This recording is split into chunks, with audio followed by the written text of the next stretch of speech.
In the last video, we assumed that you started with $10,000 in savings. Now let's assume that instead of $10,000, you have only $8,000 in savings. Now assuming you want to start the same business at the same scale with exactly the same assets, you are now short of capital by $2,000. So how do you fulfill this shortfall in capital?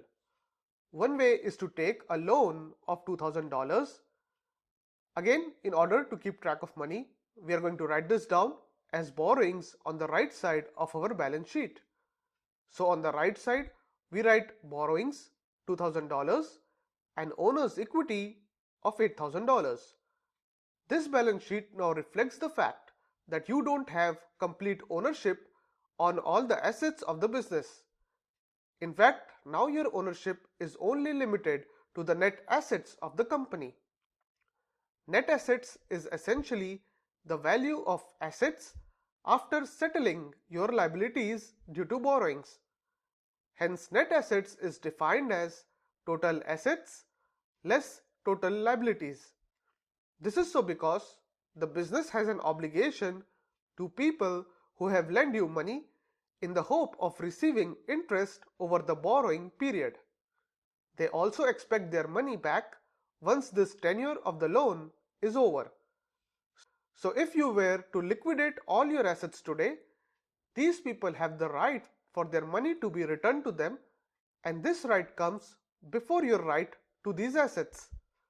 Accordingly, the value of your equity is equal to net assets of the company. Let's now complicate this example a little further. Say for some reason, you now decide that you only want to invest $4,000 instead of your original investment of $8,000. But you also don't want to disturb the current activities of your business by reducing the size of your business or by borrowing more money. One way to achieve your goal is by bringing in a partner who will invest the remaining $4,000. In return, he will become a part owner of the business. This is where the concept of shares or stocks comes in handy.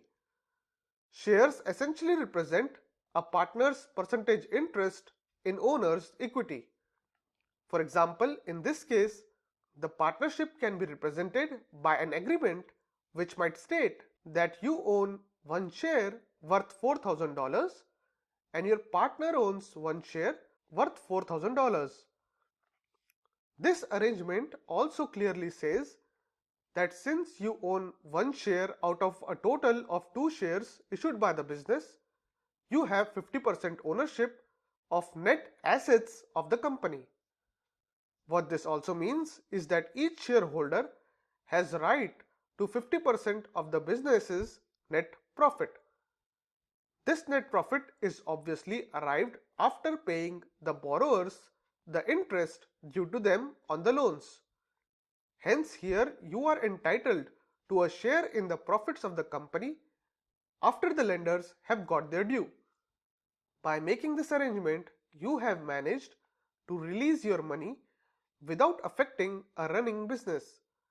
So theoretically, shares help in transfer of ownership of business from one person to another without affecting the day-to-day operations of the business. Now that you have developed some understanding of what is a stock, it's time to formally define what is a stock or a share. We'll do this in the next video.